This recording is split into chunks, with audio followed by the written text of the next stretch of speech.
नमस्कार, मी उज्ज्वला. आज मी गेलेले आहे वाटी केक. केक म्हटलं तर बऱ्याच जणांना वाटते खूप महागडे साहित्य असते, पण तसे अजिबात नाही. घरातल्या कमीत कमी साहित्यामध्ये हे वाटी केक मी केलेले आहे आणि फक्त 18 ते 19 मिनिटात बेक होतात. कमी गॅसवरती, त्यामुळे गॅसही कमी लागतो. प्रीमिक्स वगैरे वापरलेले नाही, अगदी गुलाबजामुचं सुद्धा नाही, तरी सुद्धा गुलाबजामू सारखी चवेची लागते. घरातल्या लहानांनाच नाही तर अगदी मोठ्यांना सुद्धा आवडतील इतके छान आणि मस्तही होतात. चला तर लगेच रेसिपीला सुरुवात करू. मी या ठिकाणी पाव वाटी म्हणजेच 85 ग्रॅम तूप घेतलेलं आहे. आता तुम्ही तुपाऐवजी तेलही घेऊ शकता. ते थोडंसं मी पतलं करून घेतलं. त्यात अर्धी वाटी दही घातलं. दही मी 2-3 तास आधी फ्रीजमधून काढून घेतलेलं होतं. रूम टेम्परेचरवरचं दही पाहिजे. आता हे दोन्ही थोडंसं मिक्स करून घेते. आता ही मी पाऊण वाटी म्हणजे जवळपास 180 ग्रॅम साखर घेतलेली आहे, पण ही संपूर्ण साखर यात घालायची नाही. तर एका छोट्या चमच्याने जवळपास 3 ते 4 चमचे साखर मी हे जे दही आणि तूप मिक्स केलेले आहे त्यात घालून घेते. आणि याची पावडर शुगर म्हणजेच पिठी साखर वगैरे करायची गरज नाही. खाली साखर यात घालून घेते. आता यात मिक्स करायची. साखर वितळेपर्यंत मिक्स केलं. साखर जोपर्यंत अख्खी असते तोपर्यंत चरचर वाजते. मिक्स झाली की छान असं मऊ स्मूथ हे बॅटर तयार होऊन जातं. म्हणजे सर्व साहित्य छान एकजीव होतं. त्याच वाटीने एक वाटी म्हणजे जवळपास 230 ग्रॅम रवा घेतलेला आहे मी. आता मी भरपूर मोठी वाटी वापरलेली आहे. तुम्ही छोटी वाटीही घेऊ शकता आणि त्याच वाटीने बाकीचे साहित्य मोजून घेऊ शकता. यामध्ये दूध किंवा पाणी न घालता सुरुवातीला हे मिक्स करून घेतलं, कारण त्यात आपलं दही असतं, पतलं तूप असतं, त्यामुळे हे मिक्स होतं. आता तुम्ही तुपाऐवजी तेलही घेऊ शकता. त्यानंतर अर्धी वाटी रूम टेम्परेचरवरचं दूध घेतलं.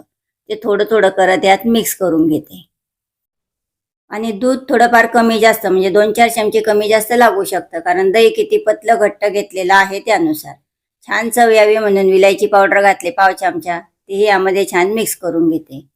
आता हे थोडंसं भिजण्यासाठी बाजूला ठेवून देते. यावरती झाकण ठेवते आणि बाजूला ठेवते. असा सपाट तवा गॅसवरती प्रीहीट करायला ठेवून देऊ आणि कमी गॅसवर करायचं एकदम. या वाट्यांमध्ये आपल्याला कपकेक करायचा आहे, तर या वाट्याला तेल किंवा तूप लावून घेऊ शकता.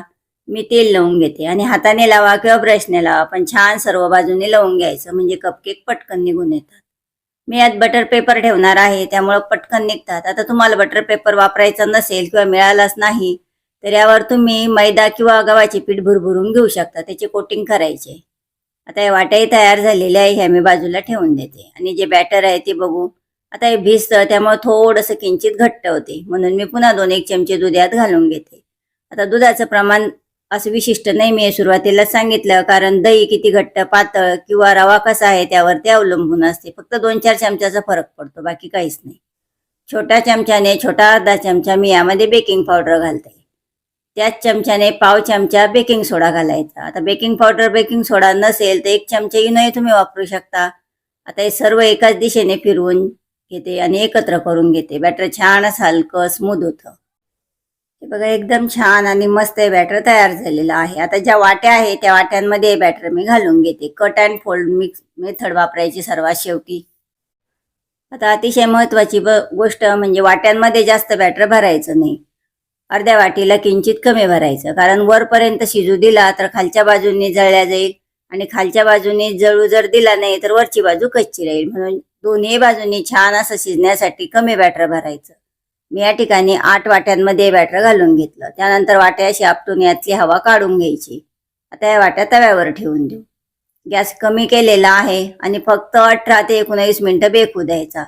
आता तुम्हाला वाटेल की वरची बाजू थोडीशी लालसर होऊ देऊ, तशी होऊ दिली तर खालची बाजूने जळल्या जाईल. तसं अजिबात होऊ द्यायचं नाही. त्यामुळे 18 ते 19 मिनिटांनंतर यावरचं झाकण काढून एकदा चेक करून घ्यायचं. गॅस मात्र मी कमीच ठेवलेला आहे. आणि झाकण असे ठेवायचे की यातून गरम वाफ गेली नाही पाहिजे. त्यामुळे मी एक कढई यावरती छान अशी फिट्ट बसेल अशी ठेवून देते. आता यावर वजन वगैरे ठेवायची अजिबात गरज नाही, कारण ही कढई भरपूर जाड आहे. तरी मी एक खलबत्ता यावर ठेवून देते आणि कमी गॅसवर 18 ते 19 मिनिटं बेकू देते. दुसऱ्या तव्यावर हे 4 वाटी केकही करून घेते. जवळपास 18 ते 19 मिनिटं झाले. मी आता झाकण काढून घेते आणि हे झाकण काढताना हाताला चटका वगैरे बसणार नाही याची काळजी घ्यायची, कारण कढई भरपूर गरम झालेली राहते. त्यामुळं बाजूचा तवा जो होता पतला होता, त्यामुळं ते केक 15 मिनिटातच तयार झाले. तवा पतला जाड असतो त्यानुसार 1-2 मिनिटं कमी जास्त होऊ शकतात. बघा आता तुम्हाला वाटेल हे कच्चे आहे, तर अजिबात नाही. एकदम छान आणि मस्त बेक झालेले आहे. त्यावर मध्ये चाकू घालून बघितला तर क्लीन निघाला. आता मी या वाट्या खाली घेते आणि वाट्या हातात धरण्याजोग्या थंड होत आहे तोपर्यंत यात घालायचा पाक तयार करून घेऊ. जी 180 ग्रॅम साखर घेतलेली होती त्यातली 4-5 चमचे साखर आपण सुरुवातीला घातली. त्यामध्ये जेवढी साखर तेवढंच पाणी घातले. आता मीडियम गॅसवरती साखर यामध्ये विरघळून घेऊ. याचा पाक वगैरे नाही करायचा आहे, तर फक्त साखर पाण्यात विरघळायची. नॉर्मल गुलाबजामुनसाठी जसं आपण पाक करतो अगदी तसाच. हे बघा 3-4 मिनिटांमध्ये साखर पूर्ण विरघळली. सतत हलवत राहिले. आता याला उकळी येऊ द्यायची. लगेच याला उकळी आली. मस्त असं झालेलं आहे. मी आता गॅस बंद करते आणि हे जे पाणी आहे साखरेचं हे थंड होण्यासाठी फ्रीजमध्ये ठेवून देते, कारण थंड पाणी लागतंय आपल्याला. आता पाक तुम्ही तुमच्या आवडीनुसार कमी जास्त करू शकता. म्हणजे तुम्हाला भरपूर पाक घालायला आवडत असेल तर जास्तही करू शकता किंवा एवढा केला तरीही चालतो. वाट्या हातात धरण्याजोग्या थंड झाल्या. त्याच्या कडा मोकळ्या करून घेते चाकूने आणि नंतर काढून घेते. आता बघा वरच्या बाजूने तुम्हाला वाटत होतं कच्चा राहील, पण खालच्या बाजूने बघा, कारण आपण डायरेक्ट तव्यावरती ठेवून या वाट्यातला जो केक आहे तो बेक करून घेतलेला आहे. बटर पेपर काढला. एकदम छान आणि मस्त असा झालेला आहे. कारण आपण ओव्हन मध्ये बेक केलेलं नाही. ओव्हन मध्ये दोन्ही बाजूने आच लागते, त्यामुळे खालून वरून दोन्ही सारखाच कलर येतो. तव्यावर कढईत किंवा कुकरमध्ये केला तर खालची बाजू डार्क आणि वरची बाजू फेंट असते. हे नेहमी मी केक करत असताना सांगितलेलं आहे. आणि 8 कप केक झालेले आहेत तेवढ्या बॅटरपासून. अशाच पद्धतीने मी आता हे सर्व वाटीतले केक काढून घेते. मी सर्व एका ताटामध्ये काढून घेतले, कारण यावरती आपल्याला पाक घालून घ्यायचा आहे. आणि उन्हाळा दिवस आहे, अगदी थंडगार करून खा. चवीला खूप छान आणि मस्त लागतात. आतमध्ये कट करूनही दाखवते. एकदम छान आणि मस्त अशी जाळी पडलेली याला. मस्त मऊ स्मूथ असे झालेले आहे. यावर अजून पाक घातलेला नाहीये. पाक घातल्यानंतर ते सेम गुलाबजामुन सारखे होतात. जसं गुलाबजामुनतून पाक गळतो अगदी तसा यातून गळतो. खूप छान आणि मस्त होतात हे कपकेक. आणि उन्हाळा दिवस आहे त्यामुळे थंडगार करूनही खाऊ शकता किंवा असे तुम्ही खाल्ले तरीही चालते. चवीला छानच लागतात.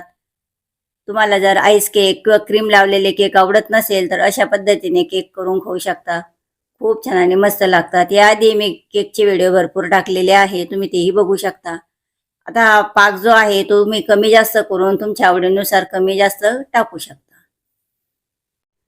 छान दिसावे म्हणून मी यावरती बदामचे काप घातले आणि जवळपास अर्धा ते 1 तास फ्रीजमध्ये थंड करून घेतले.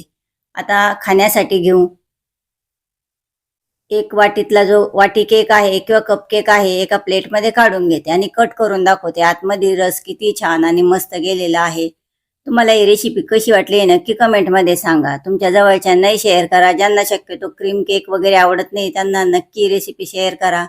यात अंडे वगैरे घातलेले नाहीये आणि विशेष म्हणजे ओव्हन नाही अजिबात लागत नाही, कारण आपण तव्यावर बेक केलेला आहे आणि कमीत कमी गॅसचा वापर केलेला आहे. खर्चाचाही वापर कमीत कमी केलेला आहे. म्हणजे अगदी स्वस्तात मस्त असे वाटी केक तयार होतात. अगदी रसरशीत झालेले आहे. मऊ मुलायम, तोंडात जातात विरघळणारे. तुम्हाला ही रेसिपी कशी वाटली हे नक्की कमेंटमध्ये सांगा. आवडली तर लाईक, शेअर, कमेंट आणि प्लीज सबस्क्राईब करून बेल आयकॉनवर प्रेस करायलाही विसरू नका. तुमच्या मुलांना ही रेसिपी नक्की आवडेल, त्यामुळे एक वेळा नक्की ट्राय करून बघा. रेसिपी शेवटपर्यंत बघितल्याबद्दल खूप खूप धन्यवाद.